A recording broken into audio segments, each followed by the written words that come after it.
Peaceful, peaceful, peaceful, peace. Peaceful, peaceful, peaceful, peace. Bismillah, alhamdulillah, assalamu alaikum, peace be unto you. Welcome to another episode of The Deen Show, which is a way of life we try to put out there for everyone to see, helping you understand Islam and Muslims. And today we are going to be talking about the last and final messenger to mankind, the Prophet Muhammad, peace and blessings be upon him. Those of you that are close to accepting Islam, you need to know who this man is. So we're going to give you glimpses of his life so you can walk away knowing that indeed he was a messenger from the creator of the heavens and the earth that was sent to the whole of mankind as a mercy to the world. Sit tight and we'll be right back on The Deen Show.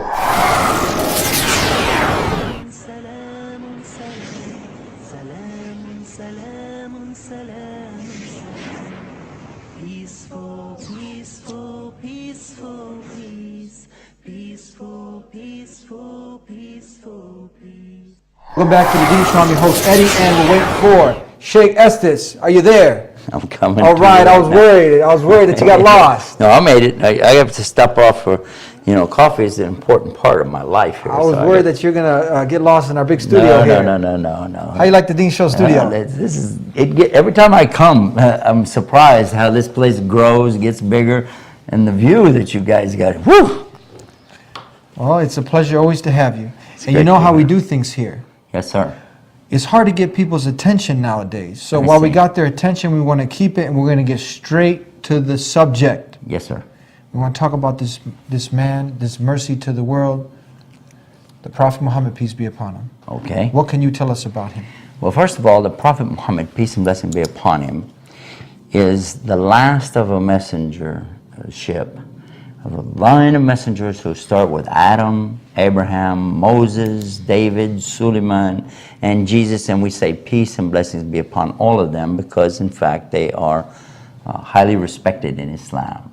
And to believe in Muhammad is to automatically believe in all of the prophets. To believe in Muhammad is to automatically accept, with no doubt, that all these prophets were also great and mighty men. And as far as the belief in Jesus, now I know a lot of your audience may be Christian and they would like to know what do we believe about Jesus. It's clear from Muhammad, peace be upon him, Jesus is in fact the Messiah. He is the Christ. And believing in him as the Christ is a part of our religion, just as it's mentioned in the book of John, that you have to believe in him as the Christ. He is coming back in the last day. He is the miracle birth. He did miracles while he was here. He is the Logos, which in Arabic is Kalimatullah, the word of Almighty God. So many of the things that they would say, wait a minute, that's what we believe. So these are some of the things that we believe. This is Muhammad, peace be upon him, and he's coming, Allah said, as a mercy, the rahmat of the alameen, which means he's the mercy to the worlds. And believe it, there was one brother who heard about this and he said, worlds, there's a S. Yeah, we said it's actually in the Quran when we say, Alhamdulillah Rabbil Alameen, Ar-Rahman Ar-Rahim, Maliki Yawmiddin. And he said, then wait a minute, hold on a second. And he's looking at the translation here. He says, Rabbil Alameen, the Lord of the worlds, is sending Muhammad as a mercy to the worlds. He said, I want to be a Muslim. And we said, okay, we're happy, but what was it? We'd like to know what it was that stimulated you. He said, worlds. He said, I've always wondered how come no religion talks about other worlds, but yours does? Well, it's plural, yeah. If there's life on any other world, it's already covered in Islam 1400 years ago. Any other worlds out there? He is the Lord of the worlds, and he sent the Prophet Muhammad as the Lord, as the mercy to all of the mankind and all of the worlds. Let's go in reverse. Before he was summoned and he was called upon the Creator to deliver this revelation to mankind, we want to know his credibility. What was his standing with the people? Let's go back then, if you want to do that, let's go back then and talk about his actual coming into being to start with. His father died before he was born. His father died in a town called Yathrib, and he was on a journey. And his mother gave birth to him, and then there was some strange things started happening right away. When he was just a little older, they did it, what was custom or tradition was to send children out into the desert with the desert tribes to be raised there, because they considered that to be, you know, something good to do that, to keep them away from the big city and all that goes with it. We probably ought to think about that today. In any case, when they sent him away, there was a strange thing that happened right away. The people who took him were very poor, and even their goat didn't give any milk. Suddenly this goat is giving milk like crazy. They're getting so much milk that other people are getting some of the milk, and they thought it was some magic or something that happened. Then as he grew, the boy was known to be very truthful, very honest, and very responsible. He never indulged in any of the bad habits that others were constantly involved in. They were drunks and alcoholics. He never tasted a drop. And they had these orgies and things that they did. They were wild Arabs, you know, pretty wild. He never even had a girlfriend, not once. So these were some of the things about his character. Then another strange thing happened while he was traveling in a caravan one time. There was a report that came back that one of the servants observed that there was a cloud that followed him and kept the bright sun from burning him all the way to up into the Bled Hashem, or the, you know, toward Jerusalem, that area. And then they came back. Now, this is part of the story. Now, you can imagine how a boy could grow into a man in that kind of society, where they had idol worshipers, stone worshipers, everything you can imagine, and people coming through. It was a trade center, people coming from all over, and yet all this time he was so honest and so upright that everybody trusted him totally, because he never lied. He was called the Truthful. He was called Sadiq. That was his nickname? Actually, yeah, and the Alamin. He was also called the one who keeps the trust. Who named him this? The people themselves. The whole community named him this. Yeah, his closer relatives, of course, observed it first, but then others called him by the same name. So that's like, this is Rocky No Neck Garcia's, or this is Big Sledgehammer Tyson. His name was, you know how I'm just so that people can understand. I don't know if I make those kind of comparisons to Prophet. But just so the people understand, but his nickname was the Trustworthy. Truthful. The Truthful. Never had told a lie. Actually, this is very rare. Well, that's why they give him the name, because it's obviously, if you said the trustworthy guy, like for instance today, if you said, well, there's a guy in Chicago, he lies. Well, okay, so, and you haven't helped me out at all. I don't know who you're talking about, you know. So, if you said, there's a guy in New York that's a lawyer and he lies, so. He never touched alcohol. He never dated. He never told a lie. Okay, so it's getting better. No. So his character is well established. And he gets married at the age of 25. He's a virgin. He's never been with any woman. He marries a lady who is a widow, and she has a business, and he and she together work their business, and he's able to retire and just kind of drop out at about 15 years. And instead of, again, even though he had wealth and position, which he could have certainly fallen back on that and demanded position in the community or any of those things. He already had it. His grandfather actually was the leader of the community. He was, by rights, he was entitled to step up and just take any position he'd like. Nobody could challenge him on that, because it's his birthright.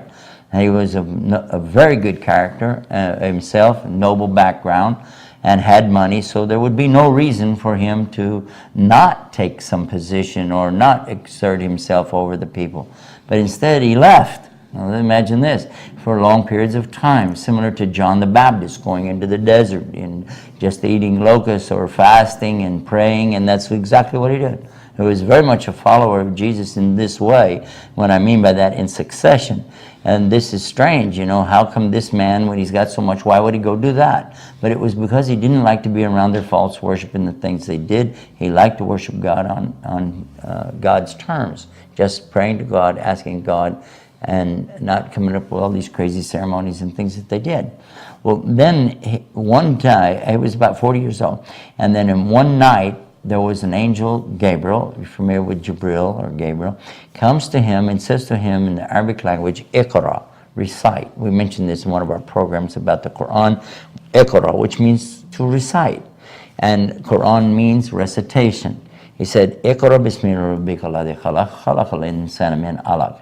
اقرأ وربك الأكرم الذي علم بالقلم علم الإنسان ما لم يعلم. The more or less the meaning of it is, recite in the name of your Lord who created the human beings from a clot of blood. This is one of the miracles we talked about, the Quran, that's how we start out. Then it continues, it says, recite, and your Lord is so generous, who has taught man how to use a pen. Taught man what he didn't know. So we find immediately a lot of, is small words, but a lot of meaning here, a lot of understanding. And when he went back to his people to tell them about this, his wife accepted it right away. His best friend that he grew up with accepted this right away. And one of his cousins, a young boy about 9 years old named Ali, very famous today, accepted Islam. These were the first people. But then the others weren't so quick to accept. In fact, he found a lot of resistance, and they began attacking him and saying bad things. He's a magician, he's a liar, he's this and that. But they knew he wasn't a liar, they knew he wasn't a magician, and they knew that he was telling at least what he believed, because he wasn't coming up with something that was typical for a madman, a crazy person, or a magician. He was saying what he really believed. There's one God, only one God, and I'm his messenger to you. So this rejection went on for quite a while. In the beginning, they tried to negotiate things with him. They offered him, you know, we'll give you a good position. We'll let you be like the king of the tribe. We'll give you women. What do you want? Money? We'll give you money. You want power? What do you want? He said, I don't want any of those things. There was He no said, motive. well, his own uncle came to him and he said, his uncle's trying to defend him and take care of him. And he said, look, I can only go so far. These people are getting wild. Your own relatives want to wipe you out because you're challenging their false gods. They don't like it. So why don't you settle down a little bit? He said, and they're offering this, they're offering that. He said, well, look, I swear by God, if they put the moon in my right hand and the sun in my left, meaning if they give me everything there is, the expression they had, he said, I would never give up worshiping God as one. I would never give up spreading this message. It means no matter what they offer, no matter what they say, I can't accept it because I'm not here about material things. I want to tell people there's one God, worship him. That was the main message that he brought. Still the same message today. We're going to take a break, and we'll be right back with Yusuf Estes, getting to know the last and final messenger of mankind, the Prophet Muhammad. Stay tuned. Welcome back to the Deen Show. Today on the Deen Show, we have our special guest, Yusuf Estes, and we are talking about the last and final messenger that has been sent to the whole of mankind as a mercy to the world. So we're getting Muhammad to know him. ibn Abdullah ibn Abdul Muttalib. We're not talking about a man who lived 100 years ago. Nope, not 50 years ago. We're not talking about Elijah Muhammad. We're not talking about Muhammad Ali. We're talking about Muhammad, the son of Abdullah, the son of Abdul Muttalib, who lived in the Arabian desert, who was born in the year 570 AD, died in the year 633 AD. He's a seal of the prophets. He's called the Khatam al-Anbiya, seal of the prophets. What does that mean? There's no more prophets coming after him? Seal, when you seal up something, that's it. That's the end of it. That's what it says in the Quran. Okay, continue on. We talked about his credibility. Okay. Right? That he never told a lie, and he was very truthful. There was more to it than that. The credibility, his honesty, integrity, this is one subject. Look at how, when we talk about him being a mercy to mankind, look at his soft and gentle way to treat people. So soft and so gentle, and yet sometimes even humorous. I recall that one time there was an elderly woman who was talking about, you know, what is the paradise going to be like? And because she'd heard him speaking about these things, you know, and he said, oh, you didn't know? There's not going to be any old ladies there. What? Oh.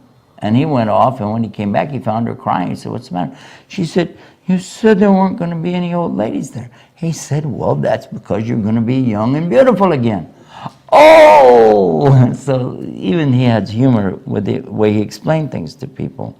Another thing that happened, another woman, one time, an elderly woman, had a big package, and she was trying to find somebody to carry it for her. She thought that he was so simple in his lifestyle and all. He looked for all the world just like a servant boy running around there. And she said, you know, come carry this package. So he did.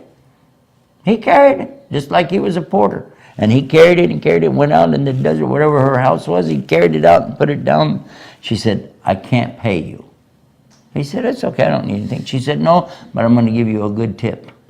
She said, I heard that in the city there's this man calling to a religion about one God, and his name is Muhammad, and beware of him. He said, ma'am, I am Muhammad.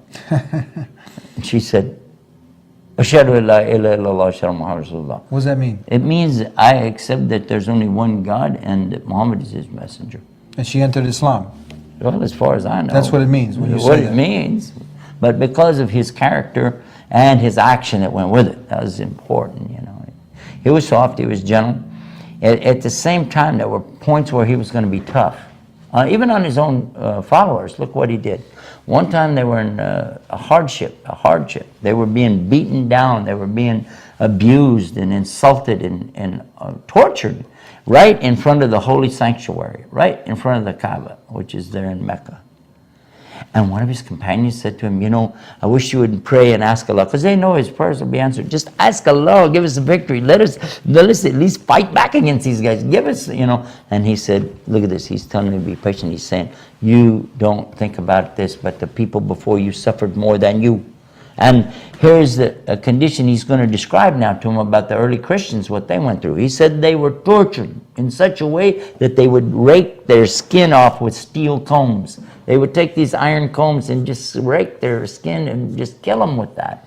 And that they would throw them to the animals and burn them alive and boil them and even put a saw in their head and cut them in half. These things he mentioned to that man to let him understand. You want to understand what it is to believe in the one God and really follow this message. People have suffered much worse than us.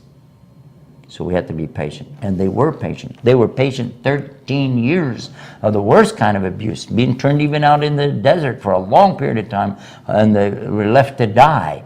They migrated up to Medina, and the people tried to waylay them along the way just to kill them, just to get rid of them, because they believe in one God.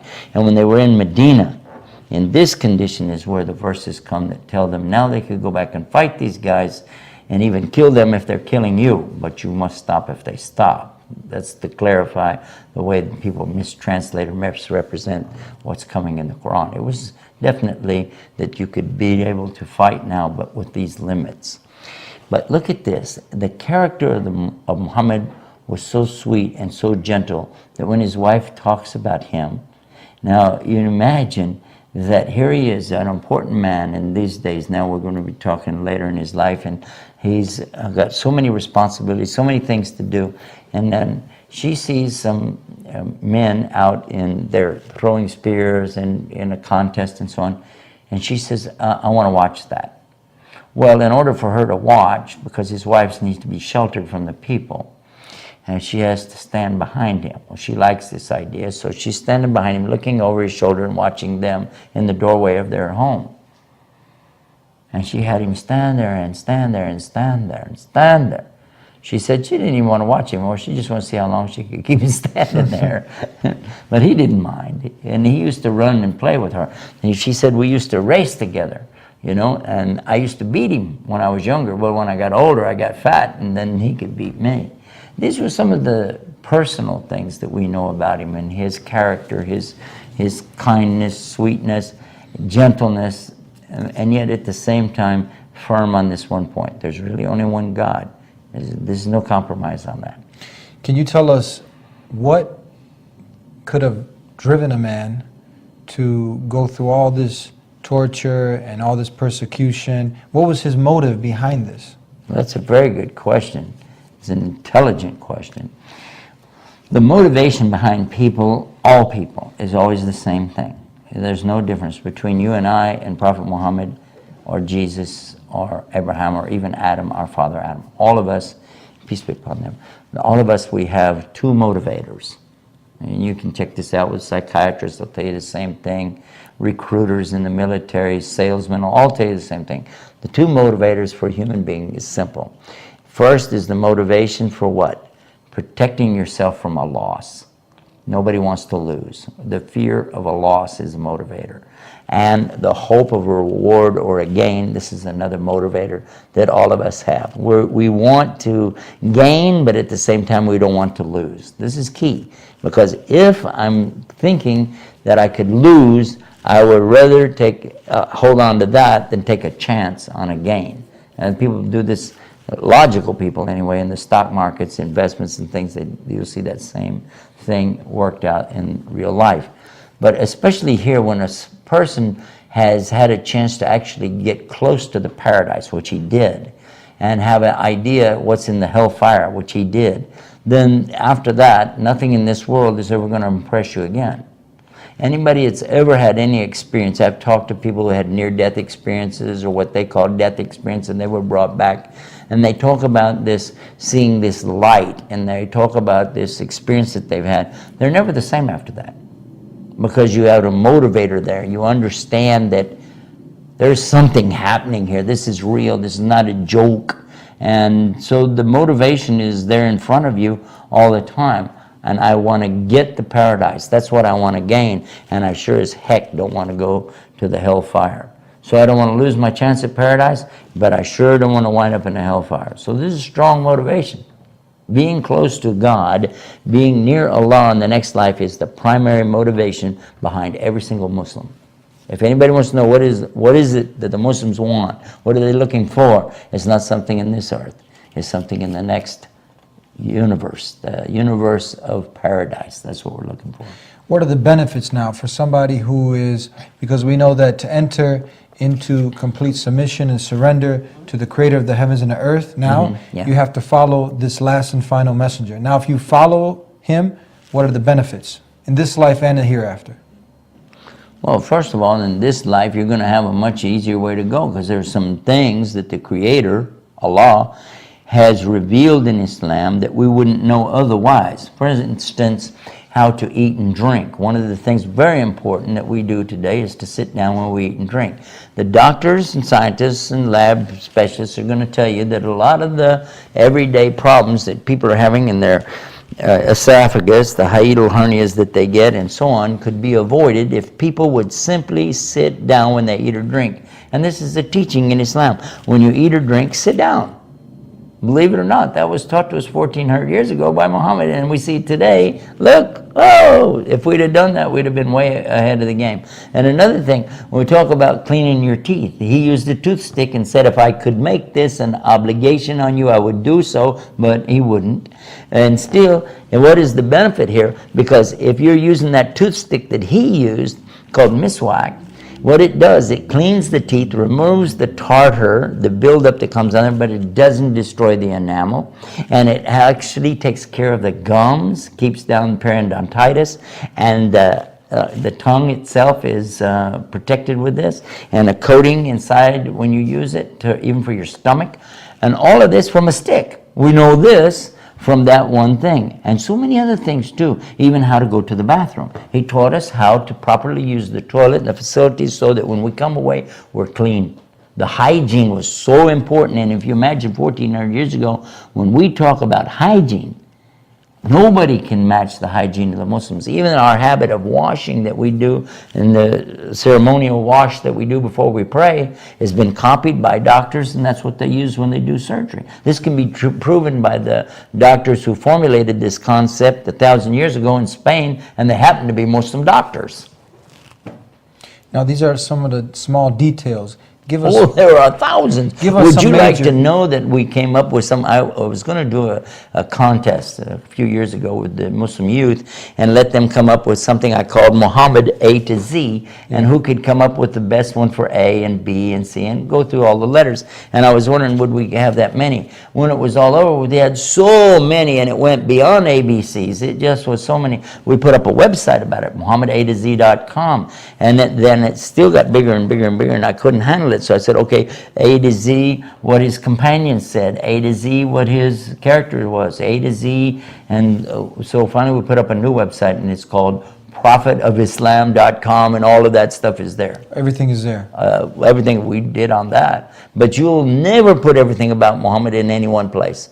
You will not be able to do that. You can try, but I am trying myself, and I said, I don't even have a tenth. I don't have even a half of a tenth of a percent of how much this man is known for, and things that he did, things that people said about him, and throughout the centuries, the effect that he's had on so many other people. And one simple man who lived in a little room and on a dirt floor and slept on a little bamboo mat. So everything we need to know in life, everything that we need to be successful in this life and the hereafter, did he bring for all of mankind? Let me tell you what somebody said in 1970s. Michael Hart wrote a book, The 100 Most Influential Men in History of the World. That was the name of his book. 100, the ranking of the 100 most influential men in the history of the world. I think that's a big title. I think that's what it was. Michael Hart. Check it out though. And in it he puts Muhammad as number one. He said no human being had more influence on their society around them and future generations in the way of what we call secular and religion and government and he gave this long list and quite a bit about it. It's talking about Muhammad, and this is not a Muslim. And he received so much condemnation from other scholars, and he almost became defensive and wanted to put out another book and said, well, how about the most 100 in the last 100 years, or, you know, let's get off the subject. Because he said, I can't deny that this man has had the most influence on people in general, on humanity, and the world itself. So I believe that that's something to consider. I wish that people would know that even people like Gandhi is very famous for his what? He was serving the people, he had a cause, and what he would do, he would give up a lot of his own for the sake of getting a message to the people. But he wasn't trying to lead them as a religious leader per se, but to overcome a political problem of the way that the people were being treated. The people in India were being horribly mistreated. And subhanAllah, look at this, he gets so much inspiration from who? He's quoting from Muhammad. He says, and we have it on the website, go read what he said. He said, I have come to conclude now in reading of Muhammad that it wasn't the sword that won over the people. It was the heart. And look how he begins to, oh my God, when he starts talking, this is Gandhi talking about Muhammad. And he says, when I came to the last volume and I was reading the end of the books, he said, I became sad because I wish that there was more to read about this great man. Well, with that said, I hope that people take the opportunity to get to know this man, because... Come to the website, the Prophet of Islam. You put it right there. prophetofislam.com. With that said, I'd like to thank you for being on the show, and I hope everybody takes the opportunity to get to know this man who's been sent to the whole of mankind as a messenger with the last and final revelation, which is the Quran. So you can visit this website that Sheikh Yusuf Estes has mentioned. That said, thank you for being with us, Sheikh Estes. Assalamu alaikum, jazakallah khairan. I'd like to thank everybody who has been tuning into the Deen Show, and I encourage you all to get to know this man, the last and final messenger to mankind, the Prophet Muhammad, peace and blessings be upon him. And if you've missed any of our shows, you can tune into thedeenshow.com. That's THEDEEN show, SHOW, all one word, thedeenshow.com. And we look forward to having you with us again next week as we bring you another hot topic. Assalamu alaikum, peace be unto you.